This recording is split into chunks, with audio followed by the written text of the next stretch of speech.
Kini kita akan berbincang segmen perbincangan. Ada satu isu yang sedang menarik perhatian banyak orang, terutama para orang tua, bahwa sistem PPDB online jalur zonasi masih saja menuai protes ya dari pihak orang tua calon siswa. Hari Selasa siang kemarin, puluhan orang tua calon siswa menggeruduk sekolah SMA Negeri 4 di perumahan Titian Indah, Harapan Jaya, Medan Satria, Kota Bekasi, Jawa Barat.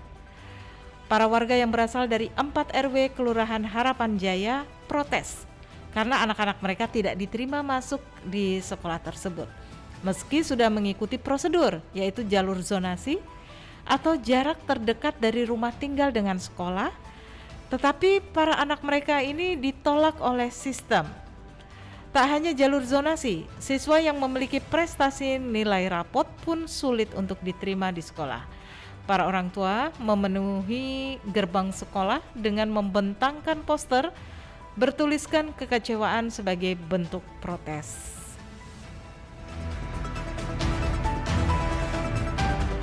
Warga bahkan menuding kuota zonasi sebesar 60% di SMA Negeri 4 Kota Bekasi diduga banyak menerima siswa fiktif di luar radius batas maksimal zonasi. Rata-rata calon siswa yang tinggal dengan jarak di atas 800 meter gagal melalui zonasi.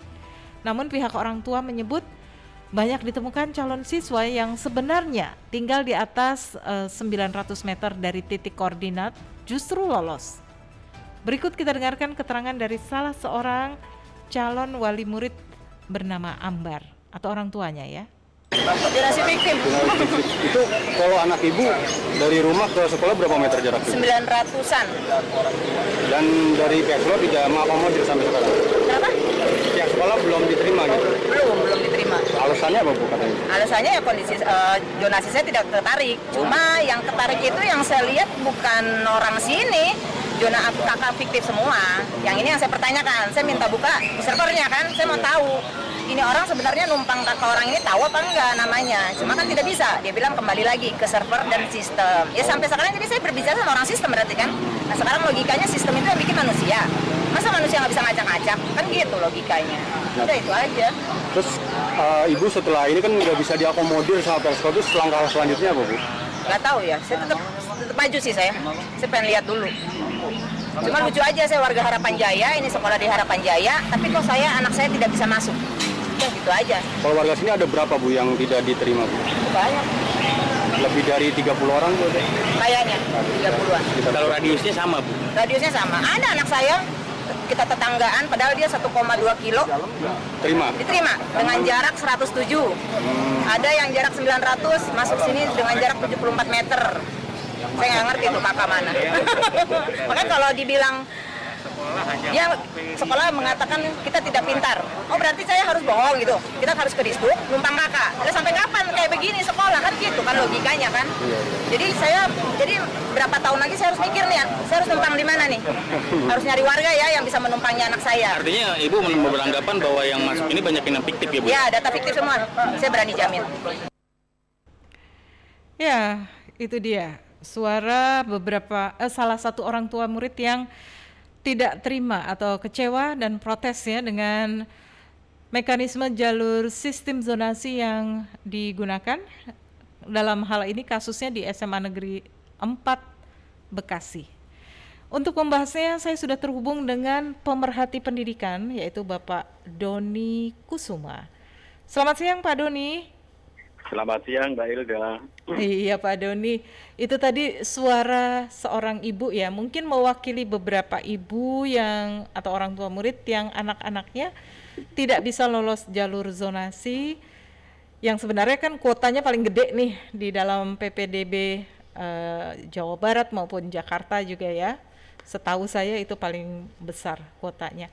Apa sebenarnya sih Pak nih yang menjadi kendala dalam PPDB sistem zonasi sehingga ada yang bahkan tadi sampai seleksinya demikian ketatnya, jalur zonasi kan hitungannya jarak terdekat ya, kuotanya juga cuma separohnya, tapi ada juga sekolah-sekolah yang tidak dilirik sehingga tidak kuota 180 misalnya untuk siswa baru, ternyata yang daftar hanya 80 atau mungkin kurang dari itu gitu Pak.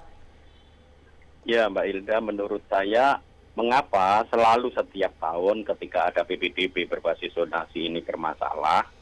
Karena ada 3 persoalan utama yang sampai sekarang sulit untuk diselesaikan oleh pemerintah. Pertama, masalah akses. Jadi akses anak dari SD ke SMP, biasanya SMP negeri, dari SMP ke SMA. Jadi ini kalau ruangannya dari SMP-nya lebih sedikit, sementara lulusan SD-nya banyak, maka pasti tidak semuanya tertampung. Sehingga akan terjadi persaingan. Jadi supply and demand-nya tinggi.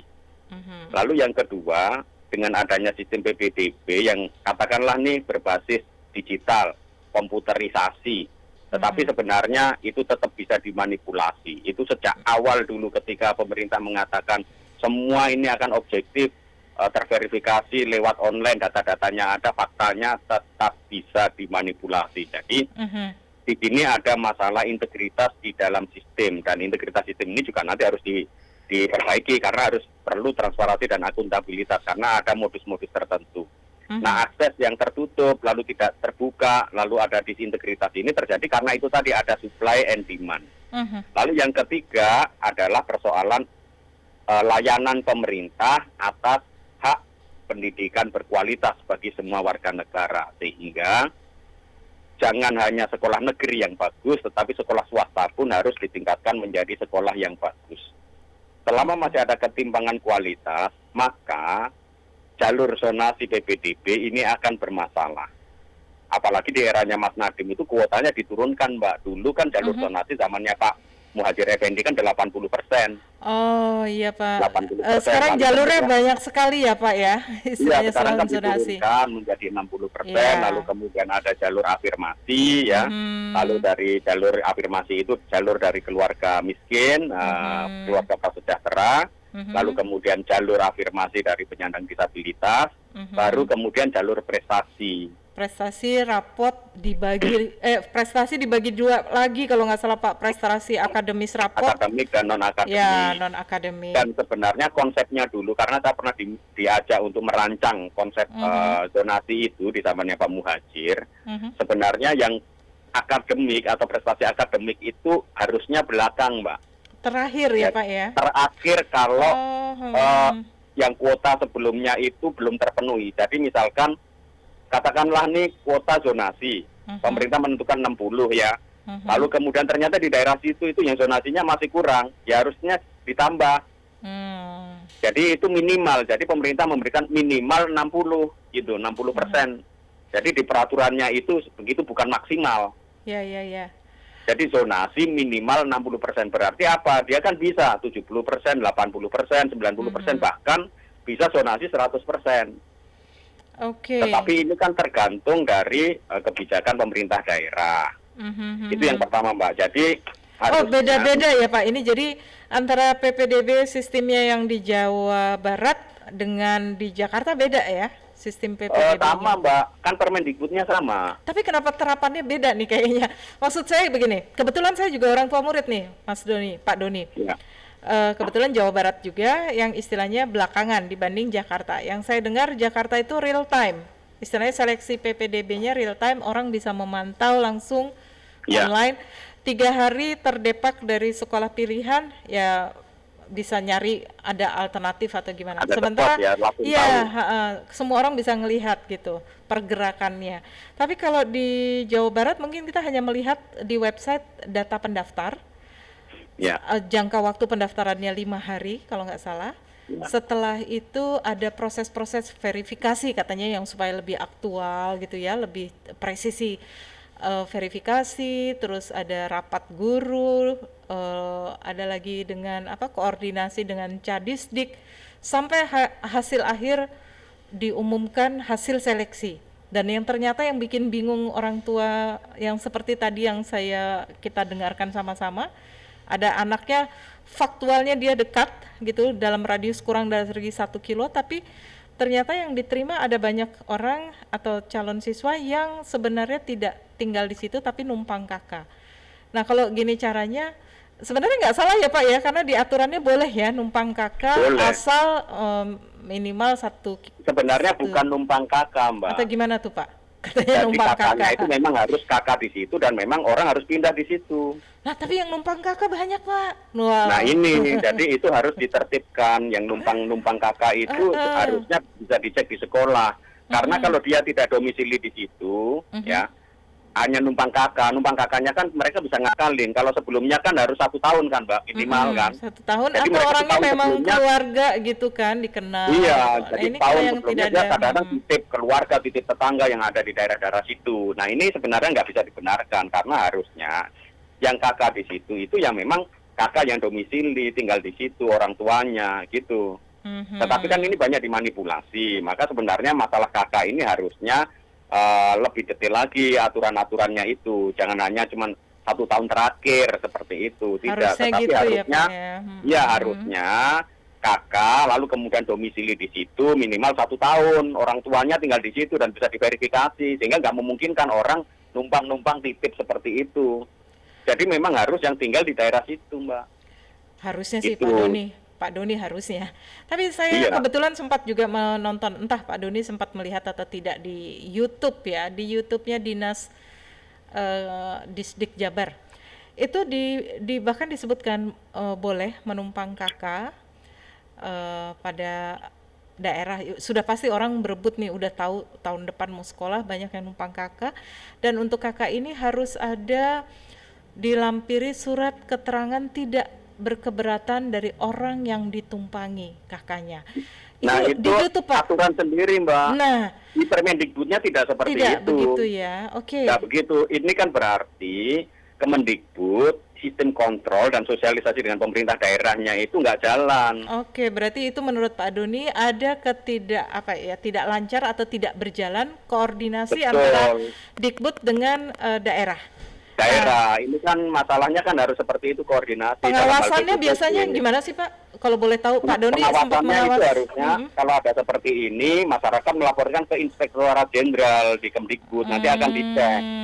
Karena seperti kasus di Jakarta waktu itu kan Ijen juga langsung turun karena di DKI yang tahun lalu itu kan dia bukan berbasis zonasi tapi RT RW-nya sehingga nggak terkait dengan jarak gitu. Kadang-kadang hanya terpaut jalan raya yang di depan jalan raya yang jaraknya hanya 50 meter dia tidak bisa diterima karena beda kelurahan. Nah, Pak, tadi kan Pak Doni bilang yang penting melapor gitu ya ke Inspektorat Jenderal Pendidikan. Tapi mungkin saya nggak tahu ya. Tapi mungkin apakah laporan-laporan ini banyak yang nggak tahu kali Pak, mesti salurannya kemana? Saran Pak Doni nih.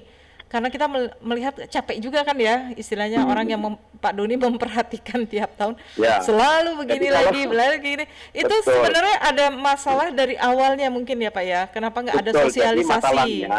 Betul, jadi masalahnya itu dari konsep besarnya, Mbak. Jadi konsep besar konsep mengapa besar. zonasi. Jadi zonasi itu dulu kan memang untuk yang SD ke SMP, SMP ke SMA, kenapa dibuat zonasi? Supaya anak itu tidak terlalu jauh. Karena sebelum zonasi itu misalkan anak di Jakarta Utara, sekolahnya di Jakarta Selatan. Nah, iya. Kan Oke. dulu konsepnya seperti itu. Tujuannya Lalu ya. kemudian- Betul, jadi kita harus kembali ke tujuan awal. Anak didekatkan dengan sekolah.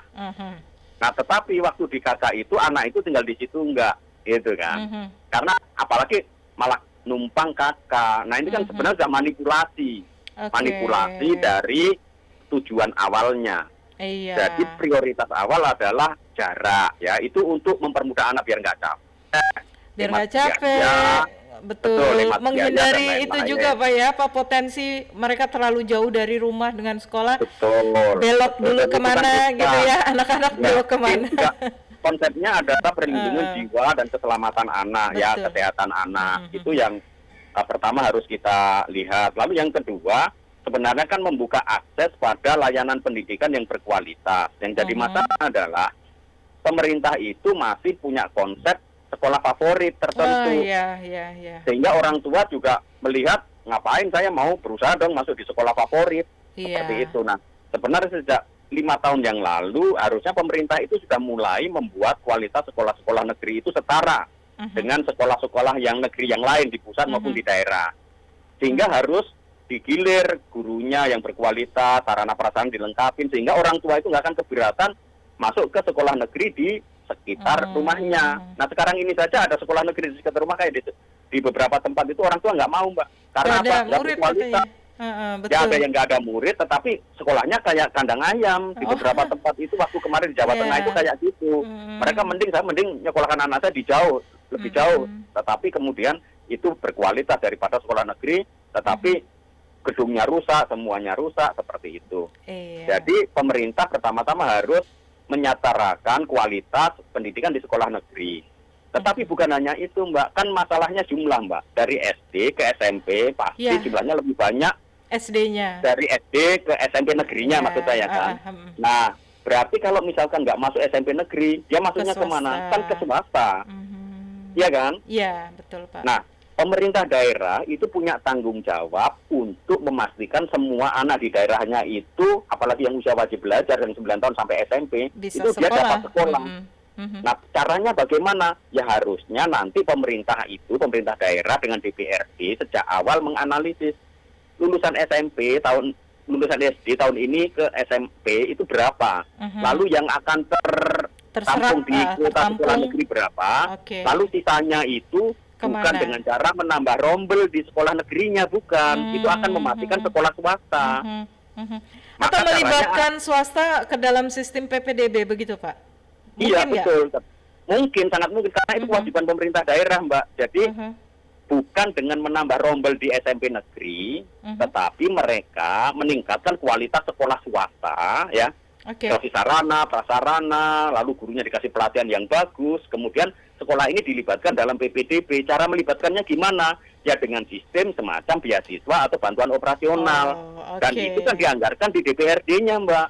Oke, kita harapkan Pak, berkaca dari pengalaman-pengalaman yang sudah berlangsung dan pengalaman yang tahun ini juga, ini nggak boleh lama-lama ya, pemerintah dalam hal ini Kemendikbud, wilayah juga harus segera melakukan perbaikan supaya tidak jatuh korban anak-anak yang seharusnya bisa sekolah tapi tidak bisa sekolah karena sistem. Karena sistem ya. Baik Pak, terima kasih Pak Doni. Mbak Hilda, terima kasih. Kita tetap berjuang bersama Pak untuk kemajuan pendidikan nasional ya. Terima kasih Pak. Terima kasih Mbak Hilda. Selamat siang. Selamat siang.